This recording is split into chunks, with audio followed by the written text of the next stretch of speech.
Hello students, welcome back to the channel. Today we are talking about NCERT Exemplar Exercise 3.2. For your board preparation, NCERT is very important.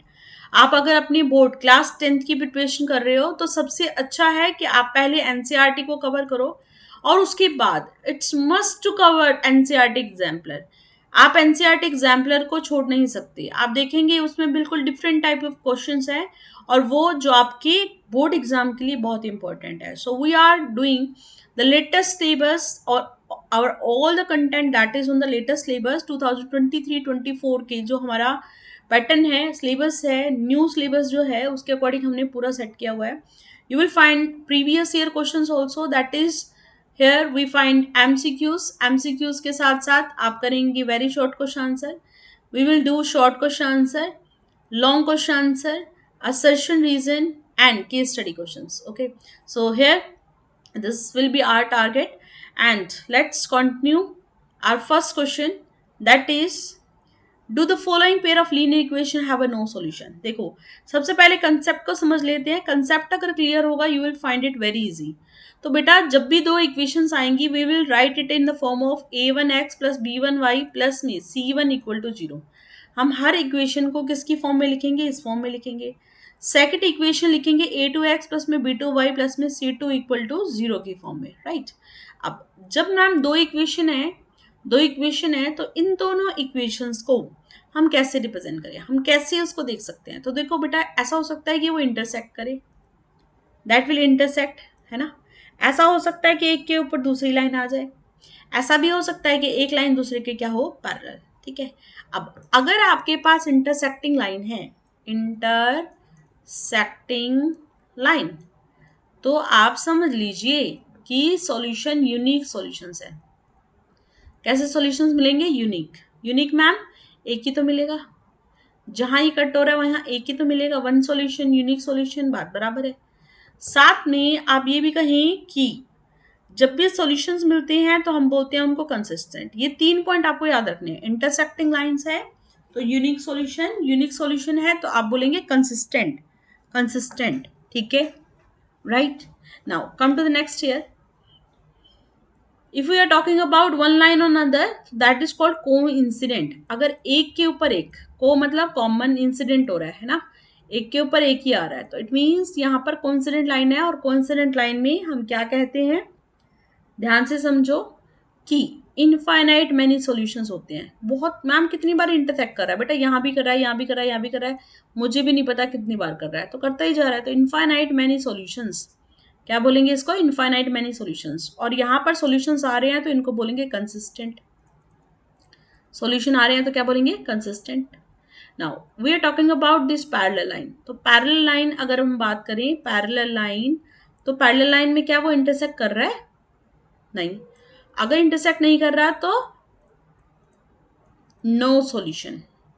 और अगर solution नहीं आए तो बोलते हैं inconsistent. क्या बोलते हैं? Inconsistent. Now we need to understand the conditions here. अब हम यहाँ सीखेंगे कि क्या क्या कंडीशंस हो सकती हैं इन ग्राफ के अकॉर्डिंग. इन जो भी हमारे पास लाइन आएंगी, ठीक है, जो भी हमारे पास स्टेटमेंट आएगी अलजेब्राइक जो हमने एक्सप्रेस किया हुआ है इसको, उसमें हम कंडीशन कैसे निकालेंगे. तो बेटा देखो ध्यान से, इंटरसेक्टिंग में होता है कैंसिल a1 बाय a2 और b1 बाय b2. तो यहाँ पर ऐसे इंटरसेक्ट कर देना ऐसे, तो हमेशा a1 बाय a2 क्या होगा? Not equal to b1 by b2. Coincident ma'am, जब एक लाइन दूसरे के ऊपर है तो इट मीन सब कुछ इक्वल होना चाहिए ना. बस याद रहेगा, बिल्कुल याद रहेगा मैम, सब कुछ इक्वल करना है. ठीक है. Next is parallel. पैरेलल को कैसे याद रखें? a1 by a2. तो देखो ये दो पैरेलल लाइन लगाई और बाकी जो दूसरी है उसको नॉट इक्वल कर दो, c1 बाय c2. तो बेटा ये तीन इक्वेशंस है, इनको आप याद रखो, कंडीशंस को याद रखो and then you can easily find out the questions now. Right. So now we need to find out no solution. अभी देखो नो सॉल्यूशन कब आएगा? अभी हमने बात करी when we have parallel lines. अब मैम पैरेलल लाइंस क्या ग्राफ ड्रॉ करें? क्या ग्राफ ड्रॉ करें? So here what we do, we take the condition a1 by a2 equal to b1 by b2 and not equal to c1 by c2. अगर ये आ जाएगा तो काम चल जाएगा. तो let's see this. 2x plus में 4y इक्वल टू 3 और देख रहे हो 12y. बहुत चालू है यहाँ पर क्वेश्चन. तो चालू कैसे है कि बेटा बहुत बच्चे ऐसे करेंगे 12y लेके बैठ जाएंगे। बेटा 6x को आगे लो ना, 6x प्लस का 12y किसके इक्वल आएगा 6। अगर आप स्टैंडर्ड फॉर्म लिखना चाहो तो ये आएगा 2x प्लस में 4y माइनस का 3 इक्वल टू 0। ये आएगा 6x प्लस में 12y माइनस का 6 equal to 0। Right, now find out a1 by a2, b1 by b2 and c1 by c2. Let's find it. So in this we have this 2 by 6, 2 by 6 which is 1 by 3. Here 4 by 12, 4 by 12, it is 1 by 3. Here we have minus 3 by minus 6. Ma'am ये तो 1 by 2 आ गया। कोई बात नहीं बेटा, यही तो चाहिए था, ये दोनों इक्वल हो और ये नॉट इक्वल हो, इट मीन्स नो सॉल्यूशन। क्या आएगा यहाँ पर, no solution. Right, now come to next. Ma'am ये तो स्टैंडर्ड इक्वेशन ही नहीं है, तो बेटा कन्वर्ट करेंगे इसको। Can you see this, is this standard equation? No. तो x प्लस 2y इधर जाएगा तो माइनस का 2y इक्वल टू 0। अब मैम यहाँ y है, यहाँ x है, तो इसको इधर ले जाओ या इसको इधर ले जाओ, मर्जी है तुम्हारी, है ना। ठीक है, तो यहाँ से हम लिख देते हैं 2x। अब मैं प्लस y को इधर ला रही हूँ तो minus y equal to 0। Now we need to find out a1 by a2, b1 by b2 and c1 by c2. So in this a1 by a2 find it।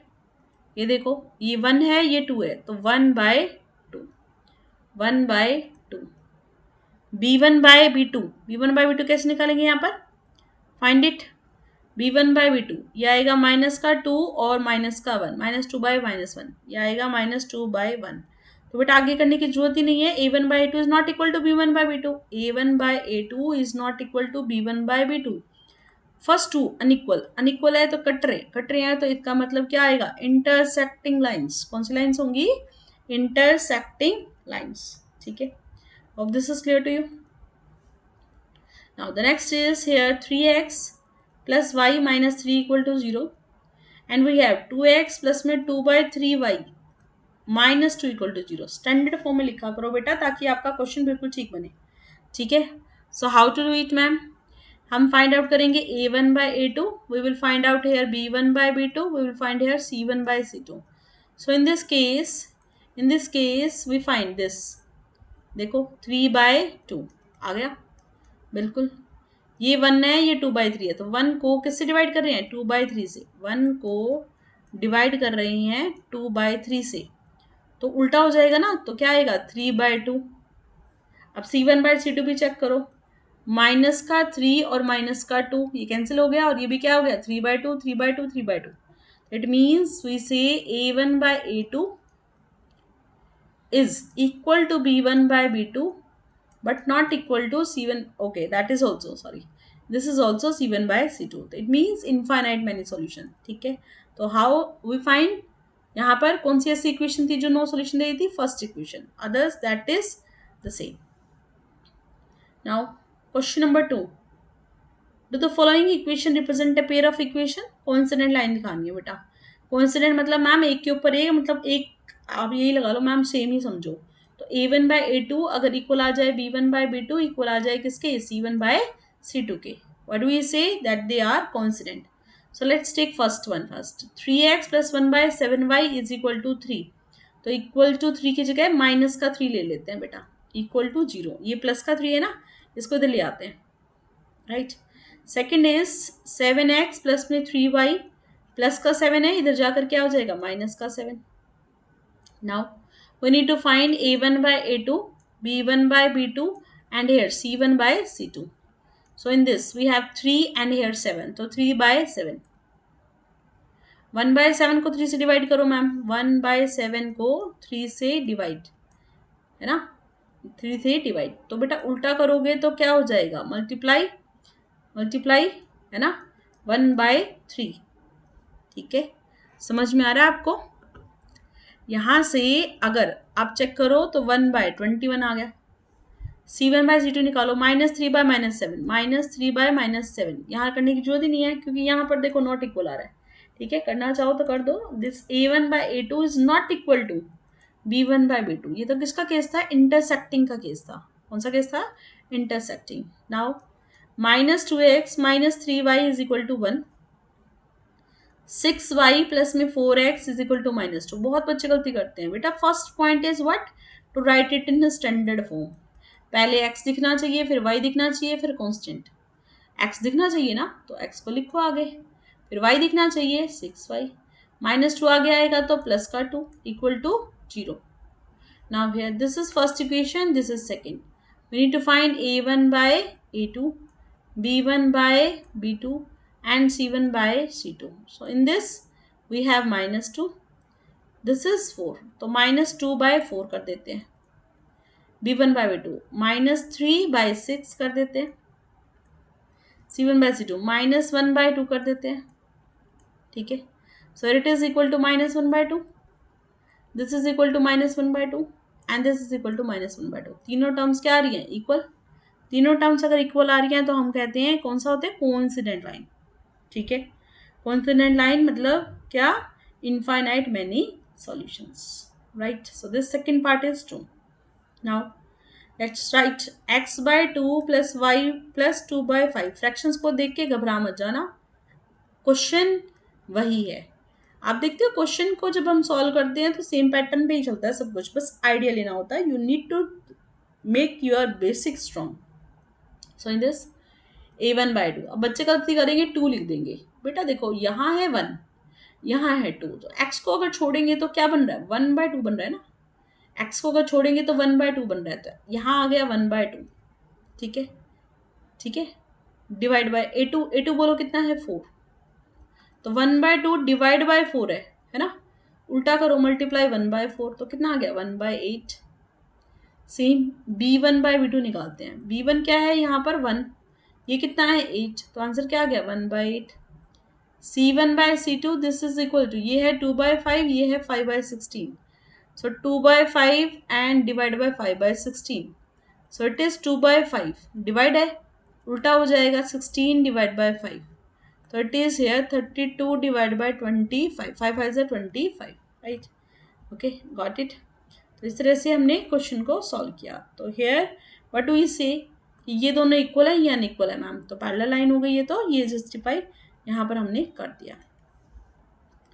Next is are the following pair of linear equation consistent.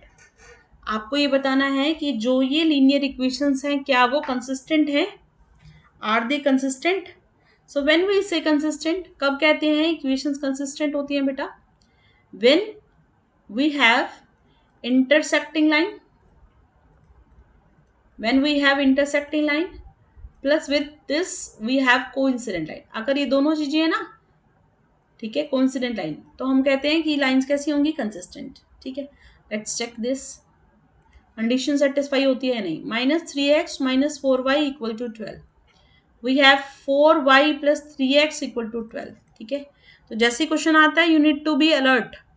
आपको alert रहना है. किस चीज के लिए alert रहना है? You need to find कि मैम यहाँ पर तो कुछ तो गड़बड़ है. क्या गड़बड़ है? कि x और y स्टैंडर्ड इक्वेशन नहीं है. तो स्टैंडर्ड इक्वेशन के बिना नहीं चलेंगे बेटा, वो पक्का कर लो. ठीक है. जल्दबाजी नहीं, बहुत धीरे धीरे क्वेश्चन को सॉल्व करते हैं. 3x प्लस 4y यहाँ आ गया, प्लस 12 इधर गया तो -12 equal to 0. Now a1/a2, b1/b2, c1/c2. a1/a2 that is -3/3, -3/3 which is -1, -4/4, -4/4, -1, -12/12, -12/-12. So it is -12/-12 that is 1. तो देखो ये दोनों तो इक्वल है बट ये नॉट इक्वल है ना. ये दोनों इक्वल है, ये नॉट इक्वल है. तो ये किस में था? Parallel lines. पैरेलल लाइंस, इसका मतलब कहीं ना कहीं गड़बड़ है. ठीक है. तो यहाँ पर ये क्या है? इनकंसिस्टेंट. क्या बन गया ये? Inconsistent. Let's come to the next. 3/5x -y equal to 1/2. तो प्लस है, इधर जाकर क्या हो जाएगा बेटा? -1/2 इक्वल टू 0. 1/5x माइनस का 3y प्लस इधर जा रहा है तो minus, minus 1/6 equal to 0, right. ठीक है, आ गया ये हमारे पास। Now here what we do, we find a1 by a2। क्या फाइंड आउट करेंगे, a1 बाय a2, फिर फाइंड आउट करेंगे b1 बाय b2। ठीक है, like this we solve the questions here. So let's do it. अब आप ऐसा भी कर सकते हैं, आप इसका एलसीएम ले लो, है ना। एलसीएम लेके भी हम इसको सॉल्व कर सकते हैं, your wish, right. So here what I am going to do, simply dividing it. ठीक है, कुछ बच्चों को अगर प्रॉब्लम आती है तो एलसीएम भी ले सकते हो, कोई दिक्कत नहीं है। यहाँ से a1 की वैल्यू है 3/5, a2 की वैल्यू है 1/5।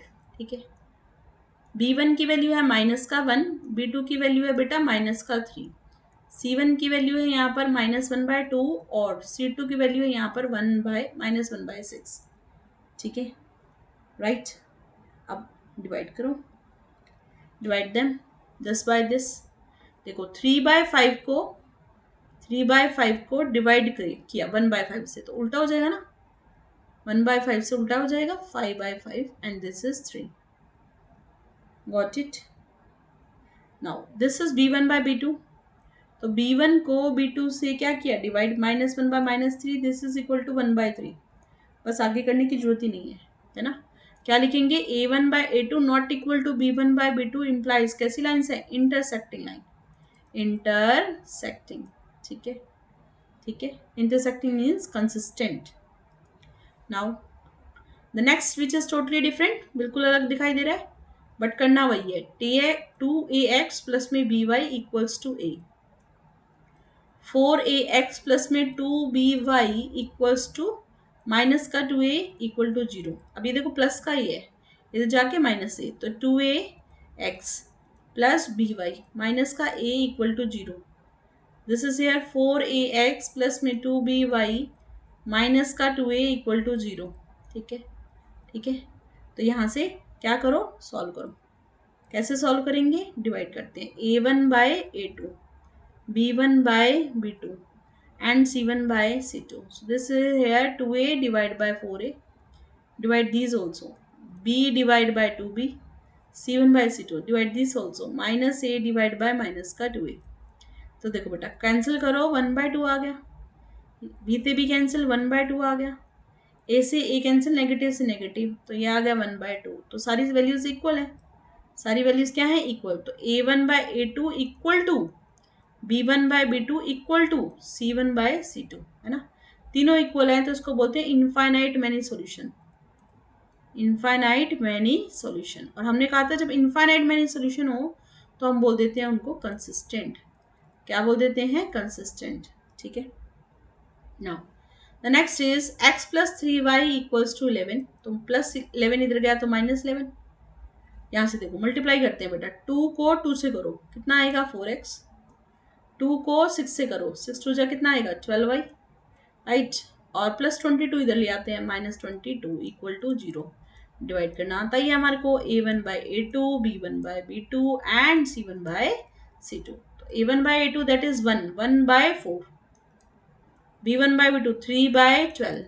ठीक है, c1 by c2 -11 by -22। So divide this 1/4, divide this 1/2। ठीक है, आप कह रहे हैं मैम ये आ रहा है 1/4, b1 बाय b2 आ रहा है 1/4। ठीक है, और ये आ रहा है दिस 1/12 ना, हाँ 1/4, 1/4, और ये लास्ट वाला जो हमारा बन रहा है वो क्या बन रहा है हमारा, 1/2। So I think this is not equal, है ना, ये तो इक्वल नहीं आ रहा। अगर इक्वल नहीं आ रहा, what we will say here, क्या कहेंगे, that this is just a net होना, तो यहाँ ये चाहिए 2 अगर कॉमन ले तो दैट इज सेम।